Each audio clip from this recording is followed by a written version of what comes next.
Welcome to Live on KEXP at Home. I'm Cheryl Waters, and I know you're going to be as excited as I am today to welcome our good friend Rostam to KEXP. Hi, Rostam.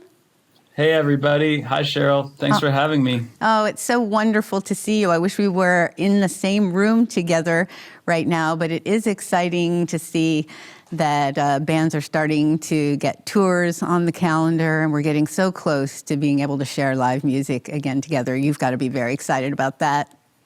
Yeah, I'm excited about this summer, even just people getting to hear my new record in warmer weather is an exciting feeling. It feels good. It feels right. Yeah, it's a beautiful summer record, and thank you so much for putting this amazing band together to record these songs for KEXP. It was so wonderful to hear them. I actually hadn't heard all of them yet, so to get a couple new ones before the release of the album was really fun. And thinking of the new album, Change Phobia, I feel pretty confident in calling you a master of pop music. You know, through your solo work, Vampire Weekend, and your production credits, your fingerprints cut a pretty wide swath throughout the musical world. And I know from reading about what you were working on for this new record that you were hoping to shift your sound a little bit away from the Baroque classical-inspired pop that you've become pretty much known for. And I'm wondering what it was that signaled that time for change for you. I think a lot of things that had happened in my life around the end of 2013 coincided with me being ready for a new chapter. I moved from New York to California. I left Vampire Weekend. I all of a sudden had time in my life to explore really anything I wanted to. And I looked back on the records that I had made, and I felt a lot of positive feelings. And at the same time, I felt like I wanted whatever happened next to really be new. And I didn't want to rely on the same bag of tricks. And I kind of wanted to redefine what people knew me for. That's exciting. I definitely notice a bebop influence on Change Phobia, and you've referred to that style as the coolest jazz that you've encountered. And for people that might not be familiar with bebop, or they know music that's bebop, but they don't recognize it as bebop, when you think of bebop jazz, what artists come to mind for you?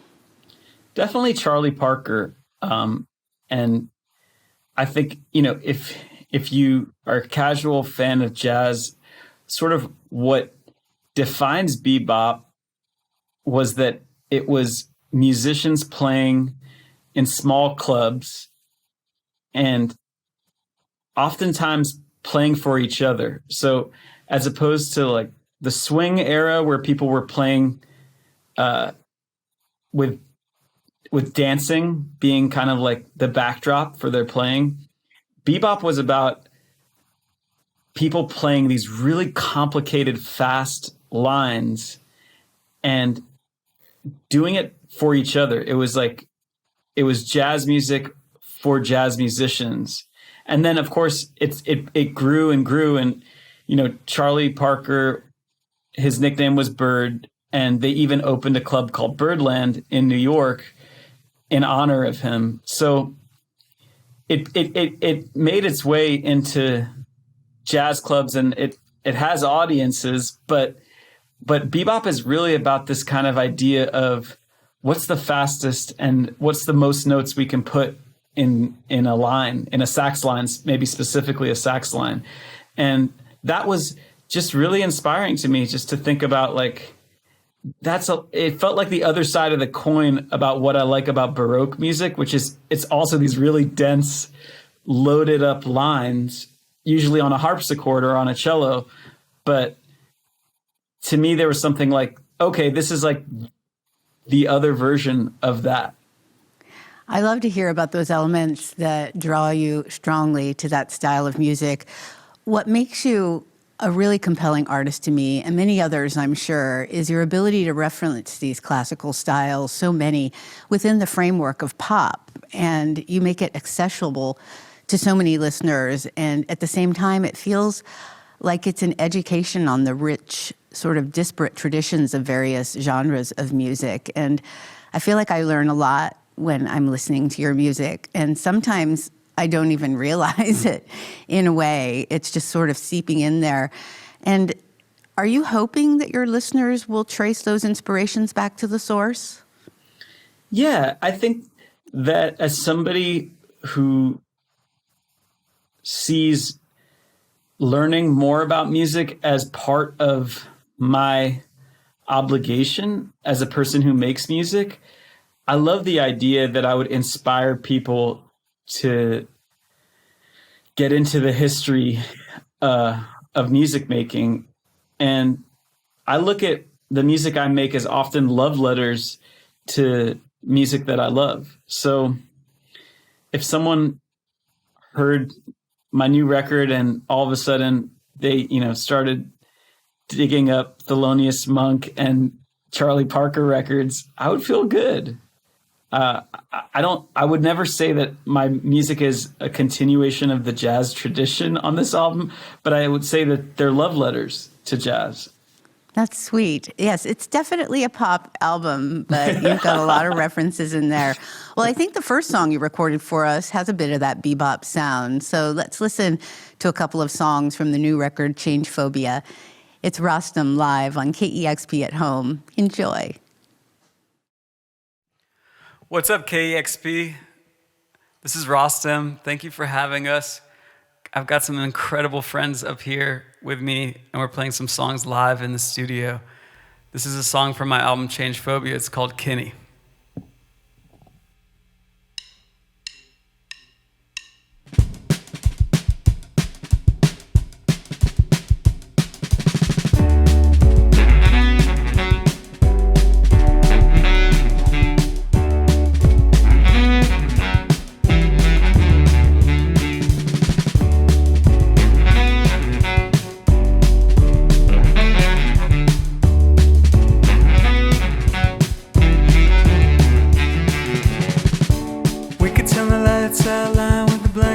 Listening to trucks pass underneath the street lamps. We could sleep or stay up, wake up when the lights up, just before the sun cracks over through the rooftops. This shouldn't work, but it does. Didn't expect to spend the night, but I'm in your arms. No, this shouldn't work, but it does. Didn't expect to spend the night, but I'm in your arms. Backseats piled up with gym clothes and makeup. In your car I fall asleep, pass out on the front seat. On the pavement I was half alive, half ocean, half sky, half shore, half tide. Now I'm free.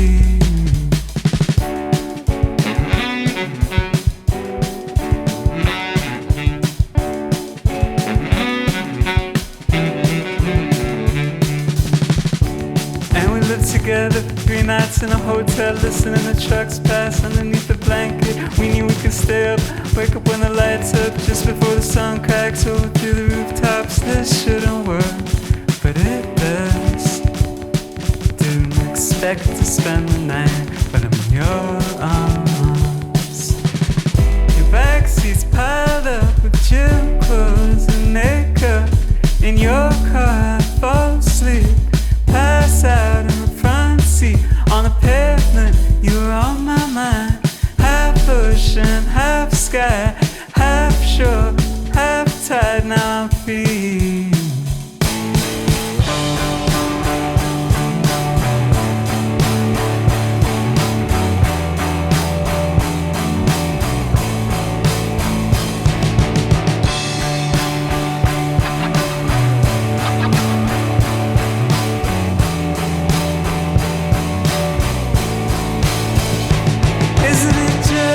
Like life to tell you that you're not who you thought you were. It's not what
You're listening to Rostam live on KEXP at home. That was Kinney and To Communicate, songs from the new album Change Phobia.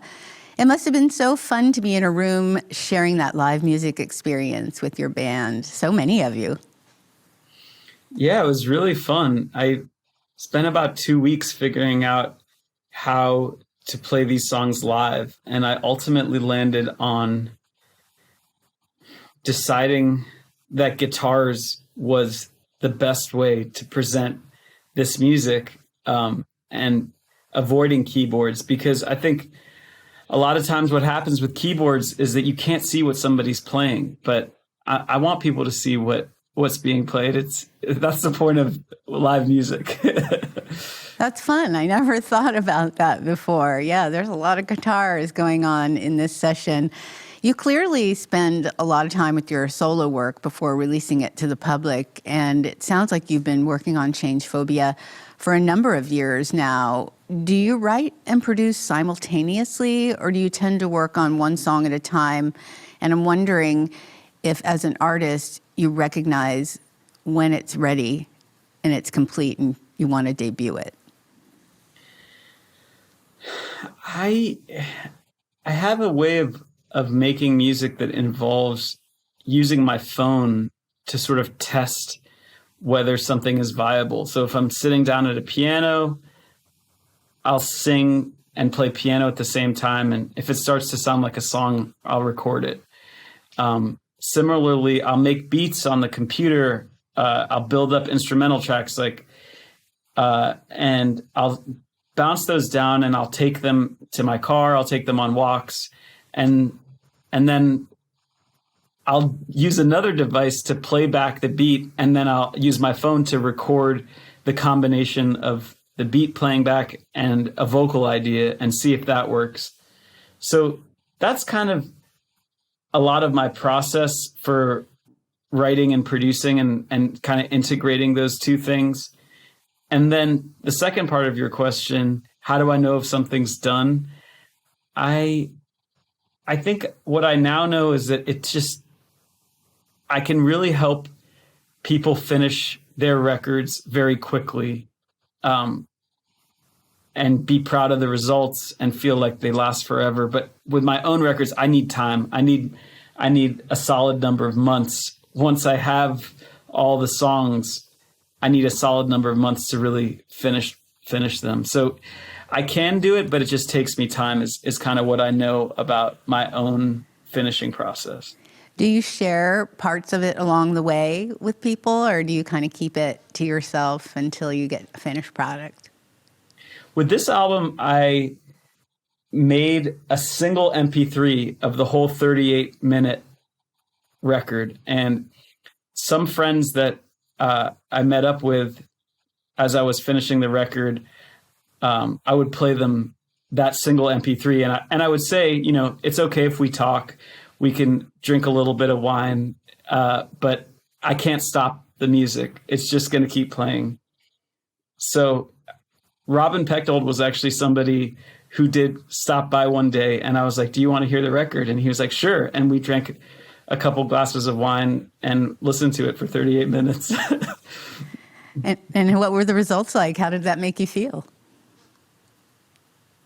It was a really good feeling, because for me, when I listen to something one time, I have no idea what I really think about it. Some of my favorite albums ever, the first time I heard them, I didn't really like them, or I didn't understand them. All I know is kind of whether I might want to return to something. And even then I could be wrong. So first impressions, I think, can be deceiving, but it was nice to just listen to some music and hang out with a friend. I love that. I'm constantly blown away by the depth of styles and influences that you reference. We talked about that a minute ago a little bit, but when listening to music, are you able to do it casually, or in a way, are you always analyzing and taking notes for future use, incorporating it somewhere? I think that's a good question. I would say when I'm listening, my analytical brain is turned on. But when I'm writing music, it has to be turned off. I can't use my brain to write music. I've got to use some other parts of my body, like my heart or my fingers, and not let my brain in the room. My brain, I have to like ask my brain to leave the room to write music. But I think my brain is always active when I'm listening.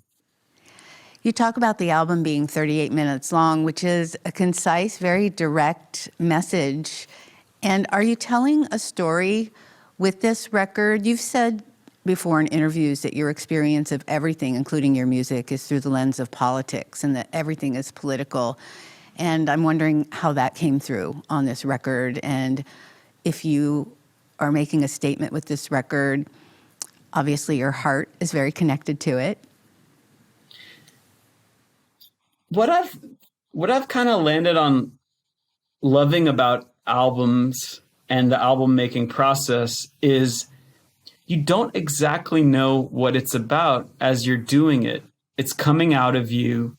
And at some point you have to give it a title. And in the process of making this album, I had a title before I had any songs. And then I had another title, and then I had a third title. And as I was finishing the record, there were these 3 titles floating around. And I do think the narrative of the album is often very much connected to the title. And because it's one of the last things that you decide on for a record, or I can't speak to other people's experiences, but for me, it's been the last thing that has been firmed up for a record. It is this kind of experience of you don't know exactly what you're saying until the album's done and the title has been chosen. And I guess that would be my best answer to that question. Well, I do hear artists say that over and over. You know, you think you're saying one thing, and then when you're done, you find out what you're really saying. So I don't think that, you know, you're alone in that. It must just be something germane to the songwriting process. It's in there, and you don't always know how it's going to come out. And then, of course, listeners put their own meaning into what you write as well. So that gives it yet another intense layer. Yeah. And for me, I just want it to be personal. I don't write lyrics from the perspective of characters. I just write lyrics from my own experiences. And so any politics that are ingrained in the music is just coming out of my own experience. Well, you've talked about how gender was on your mind when you were creating Change Phobia, and specifically not wanting to place relationships within a gendered context. And I imagine that only makes your music more accessible to individuals. Can you tell me why that was an important goal for you on this record? Well, as someone who was born in 83, I spent age 7 to 17 in the 1990s. And we didn't have they, them in the 90s. And so it was definitely fascinating to understand that there was a generation of kids that have a very different outlook on gender. And I identify more with that outlook than the one that I was sort of forced to take up in the 90s. And my experiences have kind of reinforced that in my life. So I did kind of feel like with this album, the experiences that I was writing about informed a wanting to maintain that sort of worldview about gender. And I don't know if that will change on the next record I write or the next songs that I write, but I felt like for this album, there was something powerful about that. I'm really drawn to both the music video and the song From the Back of a Cab, and that's, of course, on the new record, Change Phobia. And it features some of your friends and collaborators, several of them with very recognizable faces like Haim and Charlie XCX. Both the song and the video communicate these universal emotions of calm and happiness, of being in the backseat with someone that you love. Tell me about writing that song and then translating it to film. The song, it started years ago with a drum pattern, and then I added the piano. And then, like I said earlier in this interview, I keep something on my phone and just listen to it a lot as I'm walking. I remember there were parts of that song that I wrote on the streets of Tokyo on a trip, just sort of like walking around and thinking about experiences that I'd had. But it is one of my favorite songs that I've written, because I do feel like it captures a mood that I'm always interested in capturing in songwriting. And I can't tell you exactly why I'm interested in those moments, but I think those are the moments that are maybe most emotional to me. So I knew that this video could maintain that same emotion. So in the case of Charlie, for example, I'm also friends with her partner, Huck, and I love the idea of them being there in the backseat of the cab together and just being themselves. And all the couples in the video are real life couples. And I think that was kind of how I wanted to preserve the feeling of the video, by just letting people be themselves.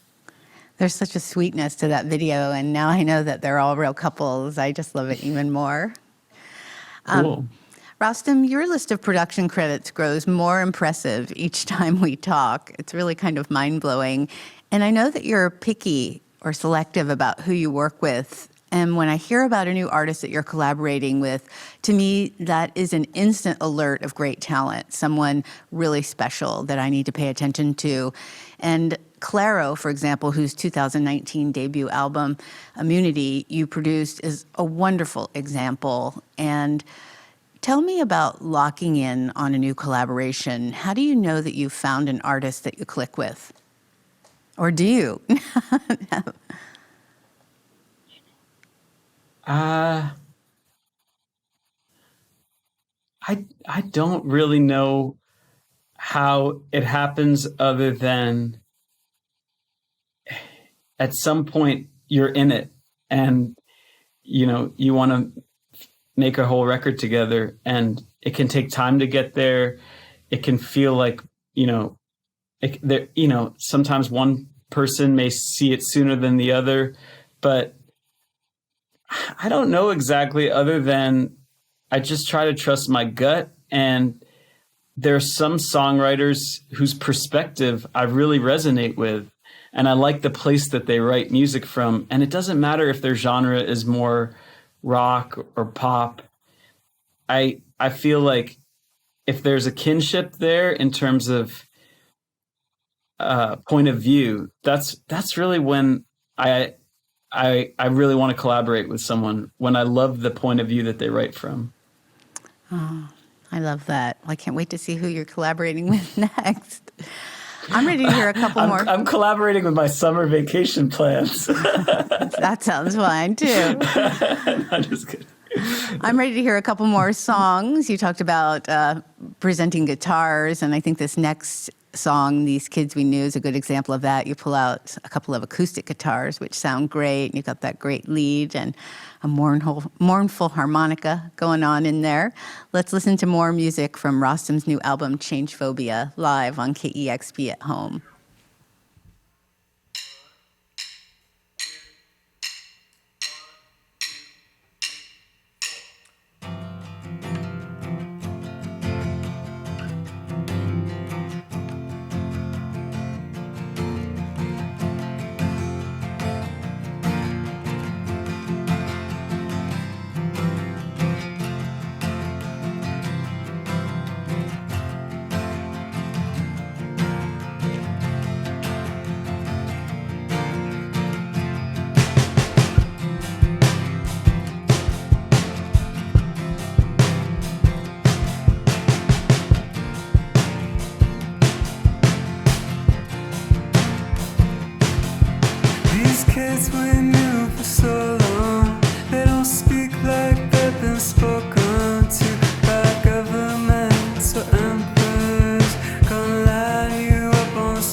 that took me down, I went down swinging.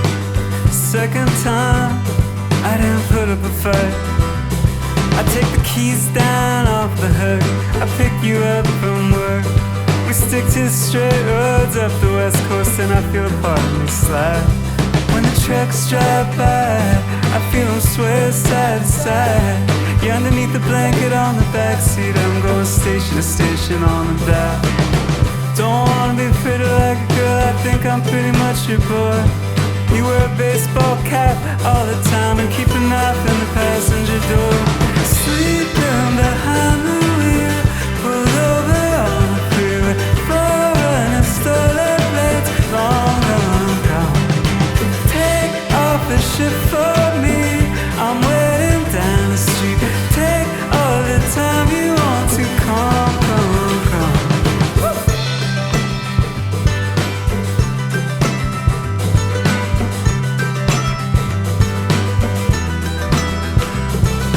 Last time we did it, we both felt it hit different.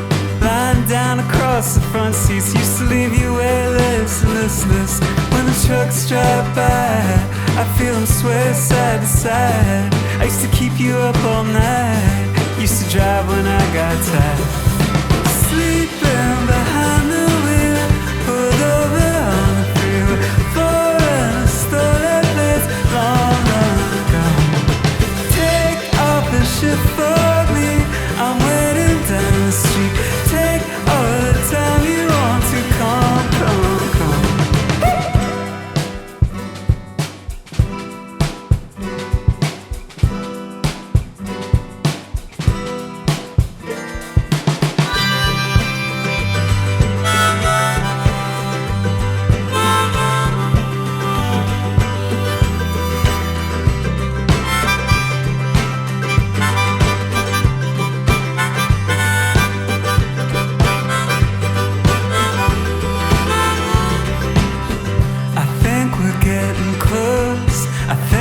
Getting closer, we got this foreigner, and we've been good together. I think we're getting close, I think we're getting closer. We got this foreigner, and we've been good together. Sleeping behind the wheel, pulled over on the freeway, foreigner, stolen plates, long, long gone. Take off the shit for me, I'm waiting down the street. Take all the time you want to come, come, come.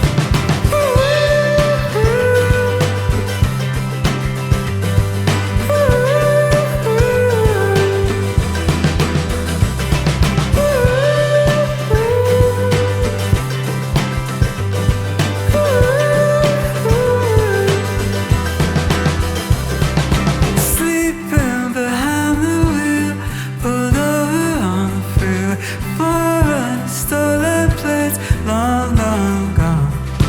Take off the shit for me, I'm waiting down the street. Take all the time you want to come, come, come. Yeah.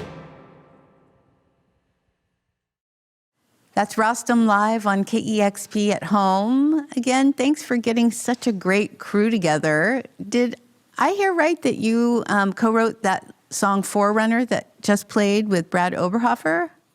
I did, and I just had dinner with Brad last night too, as you say that.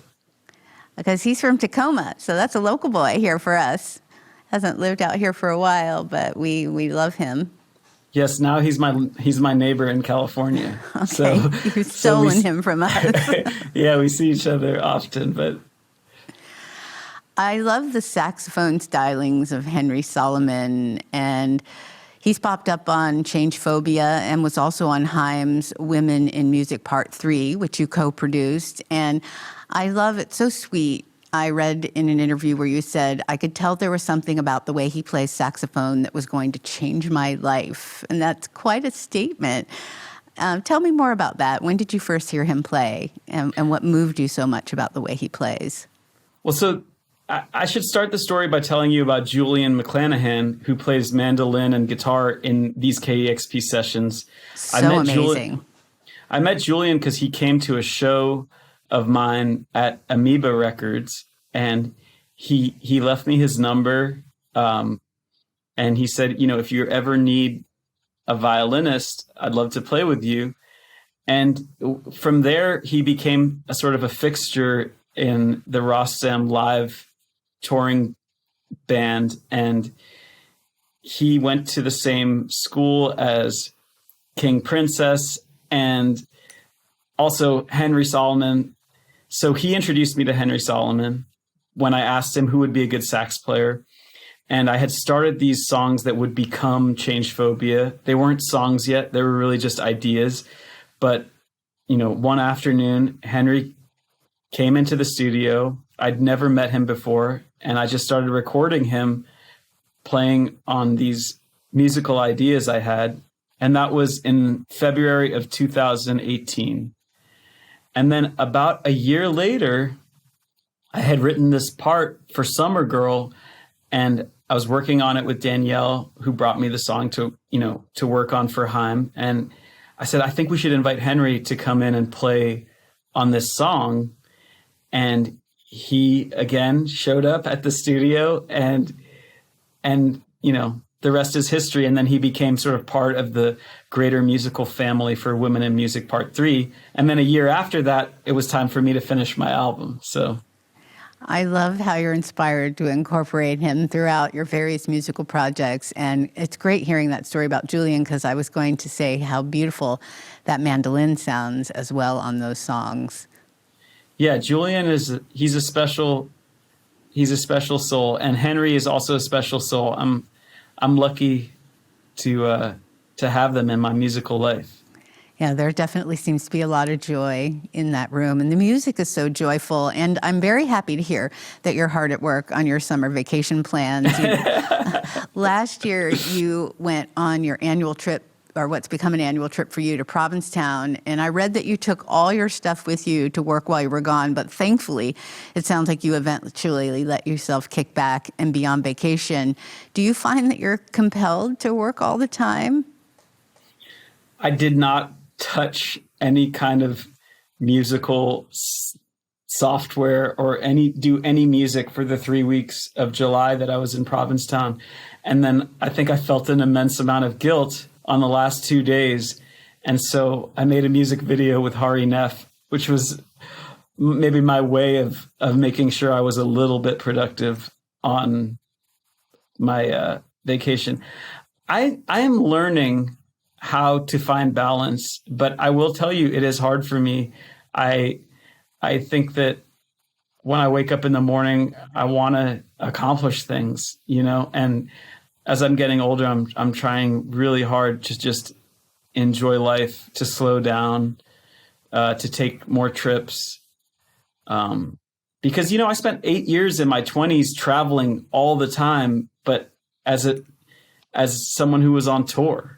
And so it's been nice for me to sort of revisit traveling without the stress of also playing shows. But I find that I also do love traveling and playing shows as well. So I like doing both, but they're definitely different modes of being. Well, rest and rejuvenation is also very productive. You should learn that. Guilt is not a productive emotion. Exactly. I'm learning that. I'm 37, but here I am. I'm finally learning that.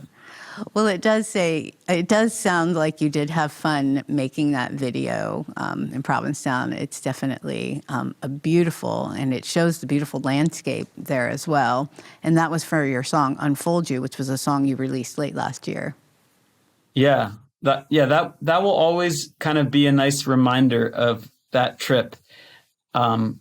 And I had been going to Provincetown for about 6 years and never once visited those dunes. And as soon as I set foot in those dunes last summer, I was like, I should make a music video here before I leave. And somehow we were able to do it.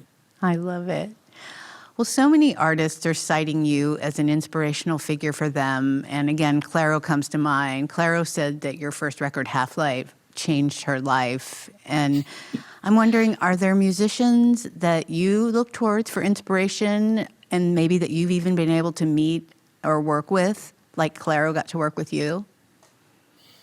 Well, one example is definitely Hamilton Lighthouser, who I was just I was a huge fan of his. I always dreamed about one day maybe getting a chance to produce a Walkmen song. So producing an entire album and co-writing an entire album with Hamilton was really a dream come true.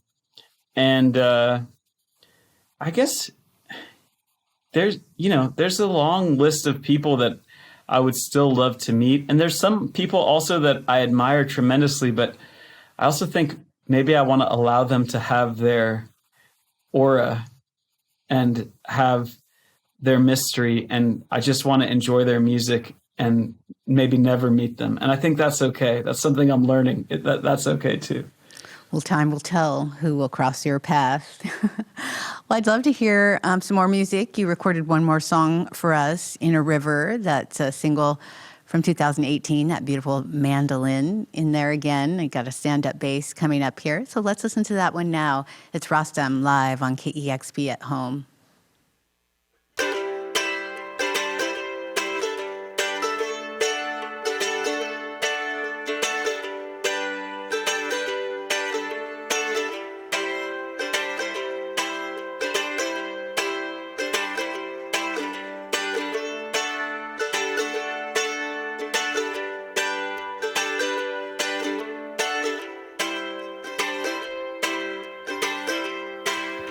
Sliding to the cool mud underneath the pines,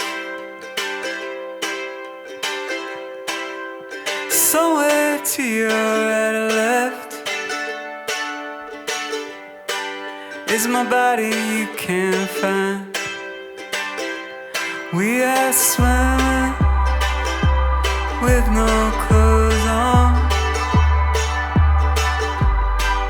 in a river in the dark, and I am holding on to you, boy, in the faint light of the stars. So you and I cross the marsh, water up to your waist,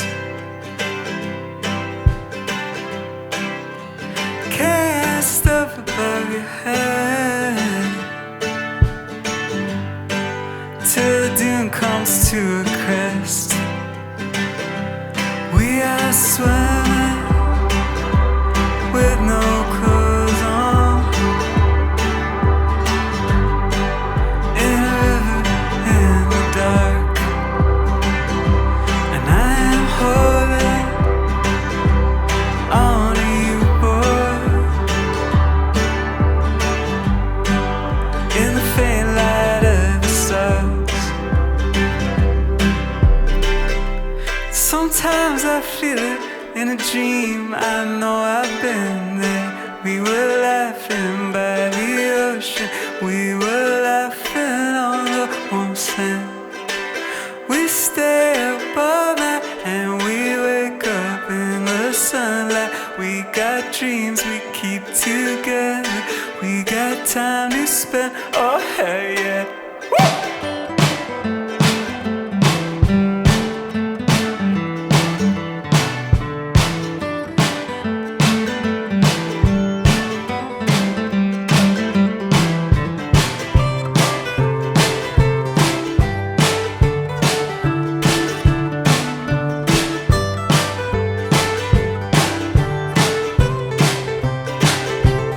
We are swimming with no clothes on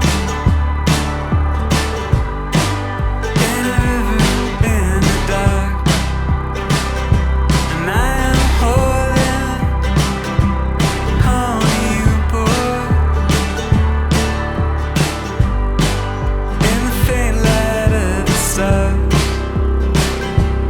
We are lying by the beach now. Everything is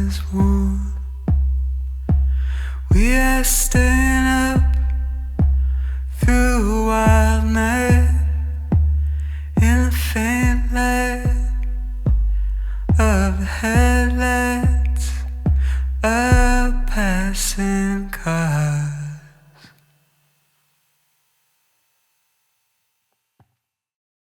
You're listening to Rostam Live on KEXP at Home. Rostam, tell me about Matsor Projects. So Matsor Projects is, simply put, my record label. It is currently a way for me to put out records. Chris Chen, who worked at XL for the 3 Vampire Weekend records, the Discovery record, Tom York's first solo record, the Jamie XX record, he's also part of Matsor Projects. Chris is somebody that I've put out so many albums with that it's just amazing to have him part of this family. And together, you know, we've talked about where we could go with it. We don't know where it's going yet, but we love the idea of putting out new music that isn't by me. And we hope to do that.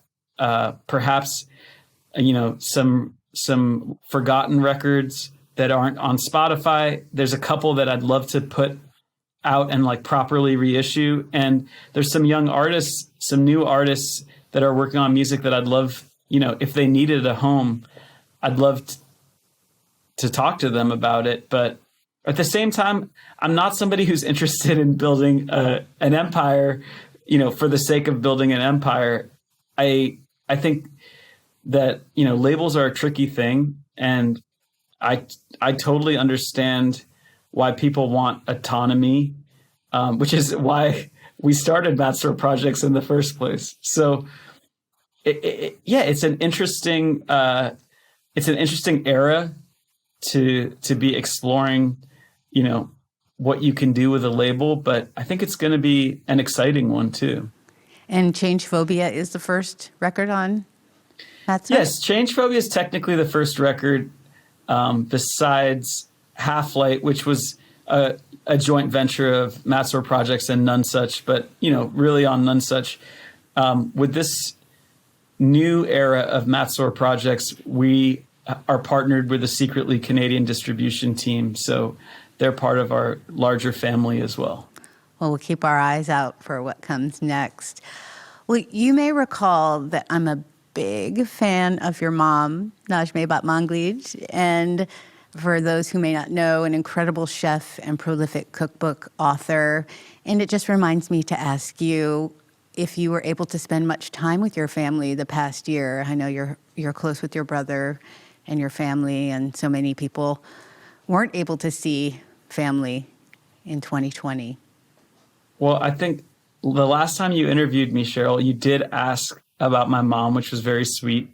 The new thing that has changed is my mom is becoming an Instagram celebrity.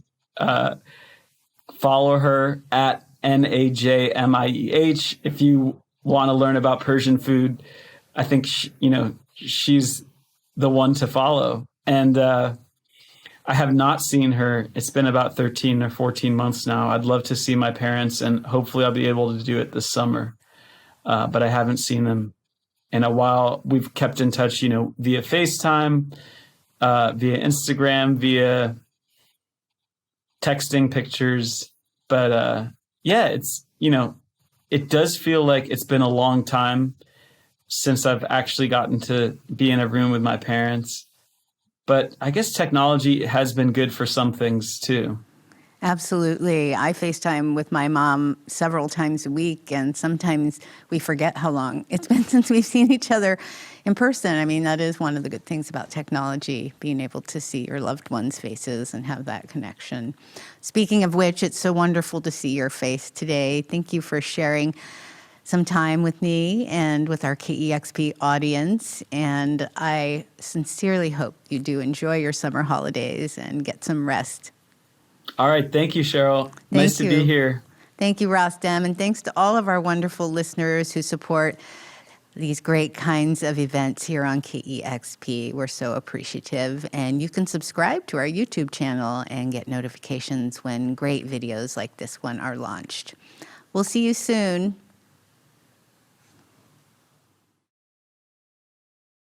Discover new music at listener-powered KEXP.org.